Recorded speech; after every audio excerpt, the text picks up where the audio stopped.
Hey everyone, so we took our trash, cleaned out our garage yesterday, and we ended up having a nice little burn pile. We're gonna take this potash and we're gonna put it into our greenhouse in the next few months. Just so you have a few metrics if you are trying to create some of your own potash, every quart of firewood will leave you with roughly about 20 pounds of potash. On another video talking about the Fox Farm line, I talk about what Fox Farm has to do to keep all of their minerals suspended. In potash is mostly composed of calcium, potassium, phosphorus, and magnesium. So just keep that in mind. You have a synthetic fertilizer versus something that has already been used by plants to grow, and you're reusing it for your plants to grow. In the same video, I talk about how the company uses chelating agents to keep iron and zinc suspended. Well, in potash, you're also going to find trace elements of iron, sodium, and zinc. Because we're creating potash through the process of combusting plant material, potash is going to hold many elements that support natural plant growth and has long been used by gardeners and farmers worldwide,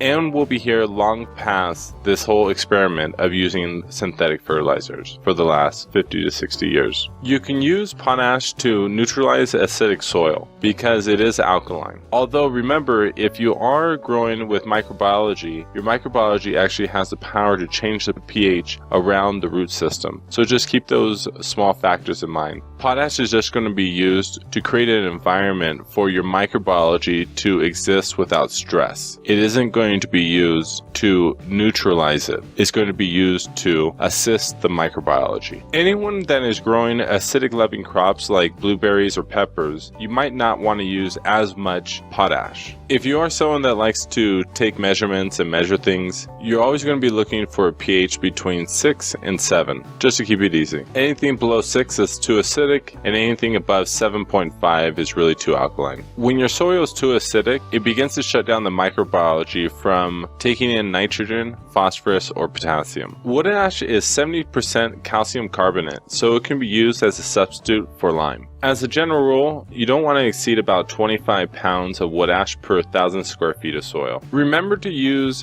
potash in your compost bins, because if you allow it to break down a little further, it will release more potassium, which will help your flower development. Remember, once again, potash is extremely alkaline, so you want to use this in moderation, and you want to use about 1 to 2 cups of potash per 6 inches of compost in a large trash can size compost bin. Just like making a compost tea, you can also make an ash tea, which will actually help with potassium deficiencies. Brown spots, curling leaves, and yellowing veins between the leaves, slower plant growth, and a reducing yield is all because of potassium deficiencies. In another video, we'll show you actually how to make your own ash tea. Another use for potash is actually fertilizing your lawn. All you do is just cast it over your lawn, water it in, and watch your yellow spots in your grass come back to life. Last but not least, potash can actually be used to melt ice and snow. So instead of using salt, which could actually hurt your growth around your house,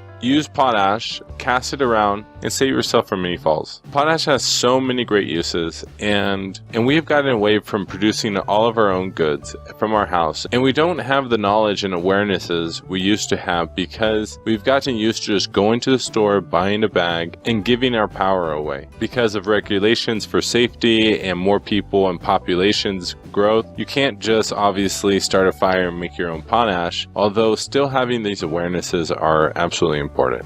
Hey guys, what do you think of that experience all the way through from cleaning up our garage to now we are at a point where we broke down this trash and now turning into food for the plants that will then turn it into food for ourselves? Funish. Although cleaning the garage was kind of boring. That was kind of boring, but burning was pretty cool. Are you excited to take this potash and put it back into the garden and see what harvest we get this year?